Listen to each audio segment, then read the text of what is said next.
اس پوری کائنات کا رازق اللہ کے سوا اور کوئی نہیں ہے. اللہ عالم الغیب ہے. یہ تو یہودی بھی کہتا ہے کہ عالم الغیب ہے, عیسائی بھی کہتا ہے اللہ عالم الغیب ہے, سکھ بھی کہتا ہے اللہ عالم الغیب ہے, ملحد بھی کہتا ہے اللہ عالم الغیب ہے. مسلمان کا عقیدہ یہ ہے کہ عالم الغیب رب کے سوا اور کوئی نہیں, اللہ عالم الغیب ہے.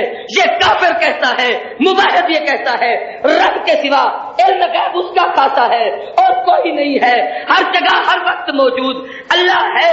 یہ تو کافر کا عقیدہ بھی ہے, لیکن ساتھ اس کا یہ بھی عقیدہ ہوتا ہے فلاں صاحب بھی آ سکتے ہیں, فلاں بھی مدد کر سکتے ہیں, فلاں بھی معاملت کر سکتے ہیں, فلاں کو بھی حاضر ناظر کہا جا سکتا ہے. اور توحید اس کا نام ہے. رب کے سوا ہر وقت ہر جگہ پر ہر مقام ہر آن پر اور کوئی موجود نہیں. پہلے سب کی نفی کر, پھر رب کا اقرار کر. اللہ مختار کل ہے. یہ تو مسلمان بھی کہتا ہے, کافر بھی کہتا ہے. مسلمان کا عقیدہ یہ ہے کہ مشکل کشا مختار کل اللہ ہی ہے اور کوئی نہیں.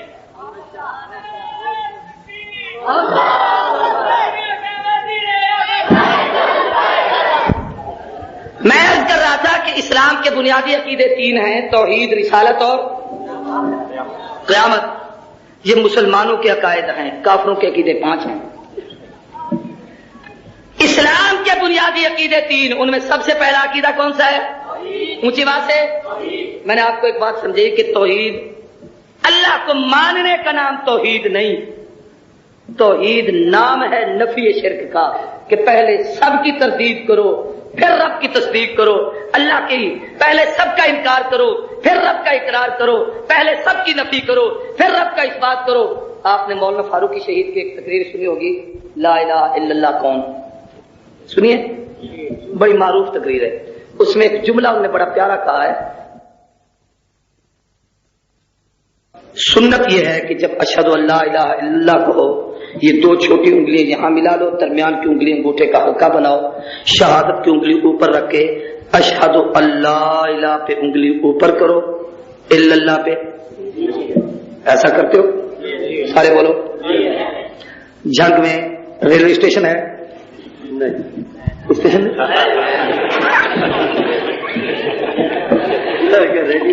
نہیں, ریلوے اسٹیشن ہے, سگنل ہے. آسان طریقے سے اس لیے سمجھا رہا تھا کہ آپ کو مسئلہ سمجھ آ جائے. سگنل اوپر ہو تو اس کو کیا کہتے ہیں, اپ, اور نیچے ہو تو ڈاؤن. جب یہ اوپر ہو تو اس کا معنی کیا ہوتا ہے, گاڑی آئے یا ٹھہری رہے, اور جب نیچے ہو جائے تو آپ. پوری عبادت کا نچوڑ یہ تشہد ہے. اللہ اکبر قیام آپ نے کیا, رکوع کیا, سجدہ کیا, تشہد, خانے میں بیٹھے, التحیات للہ والصلوات والطیبات, یہ ساری باتیں پوری ہوئیں. سب کچھ کہنے کے بعد اب عبادت کا خلاصہ مغز یہ نکلا, اشہد ان لا الہ الا اللہ, اللہ میں گواہی دیتا ہوں تیرے سوا معبود کوئی نہیں, اور یہ بھی گواہی دیتا ہوں کہ محمد اللہ کے سچے رسول اور اس کے بندے ہیں. یہ شہادت جب دیتے ہیں تو اشہد اللہ الہ پہ انگلی اوپر اور الا اللہ پہ, یہ اشہد اللہ الہ سگنل اپ. کیا مطلب, کوئی معبود نہیں, ولی ہے تو طاہر رہے, علی ہے تو طاہر رہے, نبی ہے تو طاہر رہے. یہ جو ربوبیت اور الوہیت کا اسٹیشن ہے, یہ جو ربوبیت کا پلیٹ فارم ہے, اس پہ کسی ولی کو آنے کی اجازت نہیں, کسی علی کو آنے کی اجازت نہیں, کسی نبی کو آنے کی اجازت نہیں, کسی غوث قطب ابدال کو آنے کی اجازت نہیں. بلکہ اے اللہ تو خالق مالک ضرور ہے, پر اللہ الہ, جب تک یہ لا الہ ہے تو بھی باہر رہے. جب تک الا اللہ نہیں کہا اور یہ انگلی نیچے نہیں ہوئی, الا اللہ کہہ کے بتانا چاہتے ہو, اس پلیٹ فارم ربوبیت پہ ایک اللہ ہی آ سکتا ہے اور کوئی. اور یہ بھی یاد رکھو کہ یہ اشہد اللہ الہ الا اللہ ایک ہی دفعہ ہوتا ہے, یوں نہیں. نہیں سمجھو, سمجھ آ گئی, سمجھ آ گئی. ایک ہی دفعہ اقرار توحید ہے. ایسے ایسے کرنے کے معنی تو بھی آ, تو بھی آ, تو بھی آ, سارے پلیٹ فارم پہ آ جاؤ. یہ تو سب سے بڑا شرک ہے. جو بڑا مباحثہ ہے وہ بعض دفعہ بڑا شرک کر بیٹھتا ہے. عقیدہ توحید اسلام کی سب سے بنیاد, پہلی بنیاد. یہ جو ہم کلمہ طیب پڑھتے ہیں, لا الہ الا اللہ محمد رسول اللہ صلی اللہ علیہ وسلم, علماء نے لکھا ہے اس کلمے کے 2 رکن ہیں اور 5 اس کے فرض ہیں. جب تک ان ارکان اور فرائض کو پورا نہ کرو مسلمان کہلانے کے ہم حقدار نہیں۔ کلمے کے 2 رکن کون سے ہیں؟ رکن کہتے ہیں اس بنیادی اس ستون کو جس کے اوپر عمارت قائم ہوتی ہے، وہ ہے لا الہ الا اللہ، اور دوسرا رکن ہے محمد الرسول اللہ۔ فرض 5 ہیں، کتنے؟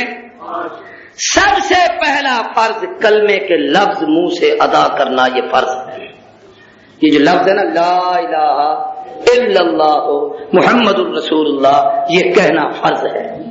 یہ بات یاد رکھیں، اگر کوئی شخص یہ کہتا ہے 10 گھنٹے تقریر کرے اللہ وحدہ لا شریک ہے، اللہ خالق ہے، اللہ مالک ہے، پوری زندگی رب کی وحدانیت بیان کرتا رہے، پوری زندگی رحمت کائنات کی مدح سرائی کرتا رہے، حضور اکرم صلی اللہ علیہ وسلم کی تعریف و توصیف بیان کرتا رہے، اور زبان سے اس کلمے کے الفاظ نہیں کہے، یہ مشرک ہو کہ کافر ہو کے مرے گا، مسلمان نہیں ہے۔ ابو طالب سے زیادہ، یہ ایک بڑی عجیب بات کہہ رہا ہوں، ناراض نہ ہونا، اللہ کے نبی کا ہمدرد خیر خواہ برادری میں اور کوئی نہیں تھا۔ سب سے زیادہ اس نے محبوب کا ساتھ دیا، اور یہ یاد رکھو یہ اللہ کو مانتا تھا، اللہ کو وحدہ لا شریک بھی کہتا تھا۔ اور بڑی عجیب بات یہ تھی کہ حضور کو اس نے اتنے تک تو کہا تھا بھتیجے محمد، جو تیرے رب نے تجھے حکم دیا ہے تو کر، تیرے راستے میں کوئی رکاوٹ ہوگی تو میں مقابلہ کروں گا۔ اللہ کے نبی کا جو پہلا نکاح ہوا سیدہ خدیجہ الکبریٰ کے ساتھ، اس نکاح کا خطبہ اس ابو طالب نے پڑھا ہے، لیکن اس سب کچھ کے باوجود مسلمان یا کافر؟ زور سے بولو کیوں؟ کہ زبان سے وہ لفظ نہیں کہے جن کے کہنے سے آدمی مسلمان ہوتا ہے۔ لا الہ الا اللہ محمد الرسول اللہ، حضور نے قریب بیٹھ کر کہا چچا ایک دفعہ میرے کان میں کہہ دے، میں تیری شہادت اور گواہی دوں گا، تیرے کلمے کا گواہ بن جاؤں گا۔ کہا اخترت النار علی النار، برادری کہے گی بھتیجے کا کہا مان لیا ہے، اس لیے جہنم کی آگ تو پسند ہے، دنیا کی آگ پسند نہیں۔ محبوب کو سب سے زیادہ صدمہ ہوا اس کی جدائی کا، اللہ کے نبی کی آنکھوں میں آنسو تھے۔ قرآن نے کہا انک لا تہدی من احببت ولکن اللہ یہدی من یشاء، محبوب آپ کی محنت تھی، آپ نے پوری کر دی، ہدایت تو میرے قبضہ قدرت میں ہے، جسے چاہتا ہوں ہدایت عطا کرتا ہوں۔ پہلا فرض ہے کلمے کے لفظ ادا کرنا۔ دوسرا فرض ہے کہ ان لفظوں کو ادا کرنے کے ساتھ ان کا معنی سیکھنا بھی فرض ہے۔ سارے بولو کلمے کا معنی سیکھنا کیا ہے؟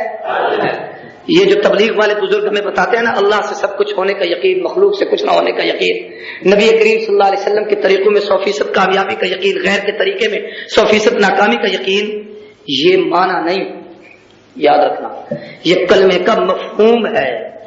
معنی ہے لا الہ، کوئی معبود نہیں، الا اللہ، مگر اللہ، محمد الرسول اللہ، محمد اللہ کے رسول ہیں، یہ اس کا معنی ہے کہ اللہ کے سوا کوئی، سارے بولو اللہ کے سوا کوئی معبود نہیں۔ اور معبود عربی کا لفظ ہے تو اس کا معنی کیا بنے گا؟ سارے کہو عبادت کے لائق نہیں، عبادت خود عربی کا لفظ ہے، پھر کیا معنی کرو گے؟ بندگی فارسی کا لفظ ہے، کوئی اپنی زبان کا لفظ بتاؤ، آپ بتائیں گے۔ عبادت کا لفظ ہے عبد سے، آسان لفظ بتاؤ، عبد کا معنی ہے غلام، ایک ہوتا ہے نوکر، ایک ہوتا ہے غلام۔ نوکر وقت کی قیمت لیتا ہے اور کام کرتا ہے، غلام وہ ہوتا ہے جو اپنے آپ کا بھی مالک نہیں ہوتا، اس کا مالک بھی کوئی اور ہوتا ہے۔ لا الہ الا اللہ، کائنات میں اور کوئی ایسا نہیں جس کے ہم عبد ہوں، مگر کون؟ سارے بولو۔ اور یہ بات یاد رکھو کہ اس لفظ عبد میں اتنی اہمیت ہے، عبد اپنی مرضی سے کھا نہیں سکتا، پی نہیں سکتا، دیکھ نہیں سکتا، بول نہیں سکتا، شادی نہیں کر سکتا، نکاح نہیں کر سکتا، معاملات نہیں طے کر سکتا۔ گویا رب سے اقرار ہے اللہ ہم اپنے تمام معاملات تیرے سپرد کرتے ہیں، تیری مرضی کے بغیر کچھ نہیں کریں گے، اور اگر جو کریں گے تو محمد الرسول اللہ جیسے تیرے نبی نے بتایا وہ تیری رضا کا ذریعہ ہے، اس کے طریقے کے مطابق کریں گے۔ تیسرا فرض یہ ہے کہ اس کلمے کے دل سے تصدیق کرنا بھی فرض ہے۔ سب سے پہلا اس کی زبان سے الفاظ ادا کرنا، دوسرا فرض ہے اس کا ترجمہ سیکھنا، تیسرا فرض کیا ہے؟ دل سے اس کی تصدیق کرنا۔ زبان سے الفاظ تو ادا ہوئے، دل میں اگر کلمے کی اہمیت نہیں بیٹھی تو تب بھی کافر ہے، مسلمان نہیں۔ چوتھا فرض یہ ہے، پوری توجہ سے بات کو سمجھنا، غور کے ساتھ سننا، کہ لا الہ کی یہ جو پہلی لام ہے نا، لام الف زبر مد لا، اس کو کہتے ہیں 4 الفی مد. یہ قاری حضرات جانتے ہیں، عام آدمی کو پتہ نہیں. اس کو کھینچ کے پڑھنا لا الہ الا اللہ محمد الرسول اللہ. اور اگر کسی نے اس لام کے آگے کی الف مد کو نہیں کھینچا، لا الہ الا اللہ محمد رسول اللہ کر کے پڑھ دیا ہے، تو یہ لام تاکید کا بنے گا، نفی اور انکار کا نہیں بنے گا. اس کا معنی یہ نہیں بنے گا کہ اللہ کے سوا اور کوئی معبود نہیں، پھر اس کا معنی ہوگا یقیناً اور بھی کئی معبود ہو سکتے ہیں. اس لیے لام کو کھینچ کے پڑھنا فرض ہے تاکہ اللہ کی وحدانیت کا اقرار ہو سکے. 5واں فرض بڑا اہم ہے اور دل پر لکھنے کا ہے، غور سے سننے کا ہے. مسلمان کسی محفل میں بیٹھا ہے، وہاں کوئی جاہل نادان بے وقوفی کی وجہ سے یا کوئی کافر اپنے کفر کی وجہ سے کلمہ کفر ادا کرے. کیا کہے؟ کلمہ کفر ادا کرتا ہے. مسلمان وہاں پر بیٹھا ہے تو اس کا فرض ہے کہ اولاً جی اس کی تردید کرے. غلط کہہ رہے ہو، جھوٹ ہے، ایسا نہیں ہے، انکار کر دیں. اور اگر اس میں اتنی طاقت نہیں کہ اس کی تردید کر سکے تو کم از کم اپنے ایمان کو بچاتے ہوئے کلمہ توحید لا الہ الا اللہ محمد الرسول اللہ پڑھ کر اس کلمے کے پڑھنے سے اس کی بات کی تنقید کر کے اپنے ایمان کی تصدیق کرے. یہ فرض ہے. اتنا تو ہو کہ اگر یہ خاموش رہے گا تو اس کے ساتھ شامل ہو جائے گا کہ سکوت رضا کی علامت ہوتی ہے. وہ کفر کہہ رہا ہے، یہ چپ کر کے سن رہا ہے. یا تردید کرے، اگر تردید نہیں کر سکتا کم از کم کلمہ پڑھ کے اپنے ایمان کی تصدیق تو کرے. اس کی ایک مثال چھوٹی سی دوں. کلمات کفر کون کون سے ہیں جن سے کفر واجب عائد ہو جاتا ہے؟ کتابوں میں بہت سارے لکھے ہوئے ہیں، سارے تفصیل سے نہیں بتاتا. عام طور پر لوگ تعزیت کے لیے جاتے ہیں، بیٹھے ہوئے لوگ. اب کہنے والے نے کیا کہا؟ بس یہ اللہ کی مرضی. 20 سال کا نوجوان تھا، کڑیل جوان تھا، ابھرتی نکھرتی جوانی تھی. بوڑھا دادا پر دادا بیٹھا ہے، بچہ چلا گیا ہے. یہ کہنے کے بعد اب کہتا ہے رب بے نیاز جو ہے وہ دیکھو کون پوچھے. یہ عام طور پر کہتے ہیں کہ نہیں کہتے؟ یہ کفر کا کلمہ ہے. اللہ کے بے نیاز ہونے کا معنی یہ نہیں ہے جو ہمارے تصور میں آ جاتا ہے کہ بے نیاز جو ہے جیسے چاہتا ہے ویسے کر دیتا ہے. اس میں کوئی شک نہیں کہ فاعل لما یرید ہے، لیکن اس کا معنی یہ نہیں کہ اللہ تمہیں دکھ دے کے خوش ہے. اس کا مطلب یہ نہیں ہے کہ اللہ کسی کی اولاد کو ماں باپ سے جدا کر کے راضی اور خوش ہوتا ہے. وہ اس کا ایک قانون ہے جس کے مطابق وہ پورا کرتا ہے. حضرت تھانوی رحمہ اللہ نے لکھا ہے کہ اللہ کی بے نیازی کا مفہوم یہ ہے پوری کائنات اللہ کی دشمن اور مخالف بن جائے، کائنات میں کوئی آدمی رب کا سجدہ نہ کرے تب بھی اس کی عظمت میں کوئی فرق نہیں آتا. وہ بے نیاز. ایسے ہی بیٹھے ہوئے عام طور پر جملہ کہا جاتا ہے باجی ہم نے بڑا روکا تھا یہ جہاد پہ نہ جاؤ، نہ جاتا تو بچ جاتا. مر گیا ہے نا، آخر حادثے کا شکار ہو گیا ہے، نہ جاتا تو بچ جاتا. یا یہ کہ یا عام جملہ کہہ دیا جاتا ہے جوانی میں مرا ہے جی، بوڑھا دادا بیٹھا ہے، اس کے مرنے کا وقت نہیں تھا. کیا کہتے ہیں؟ یہ وقت مجھ کو آپ کو پتہ ہے اللہ کو؟ اونچی بات ہے. یہ کلمہ کفر ہے کہ تم کہتے ہو اس کے مرنے کا وقت نہیں. اللہ کہتا ہے اذا جاء اجلهم لا يستأخرون ساعة ولا يستقدمون. موت کا وقت متعین ہے، جب آتا ہے ایک لمحہ آگے پیچھے نہیں ہوتا. وہ وقت کا تعین اللہ نے کیا ہے، میں اور آپ نہیں کر سکتے. اس قسم کے 20 کلمات کفر ہیں جن کو خاص طور پر علماء کی محفلوں میں بیٹھ کر ان بزرگوں کے قدموں میں آ کر ان لوگوں سے ان مسائل کو سیکھا کرو. یہ دینی درسگاہ ہے. خوش نصیب ہے وہ بچی جنہوں نے قرآن مجید حفظ کیا ہے. مجھ سے پہلے چونکہ بھائی طاہر صاحب نے بھی، ماں ریاض صاحب نے بھی، ان سب نے توحید کے حوالے سے باتیں کی تو میرے دل میں آیا کہ چلو آج کی اس گفتگو میں کسی اور عنوان کی بجائے آپ کو عقیدہ توحید کے متعلق چند ایک باتیں عرض کر دوں.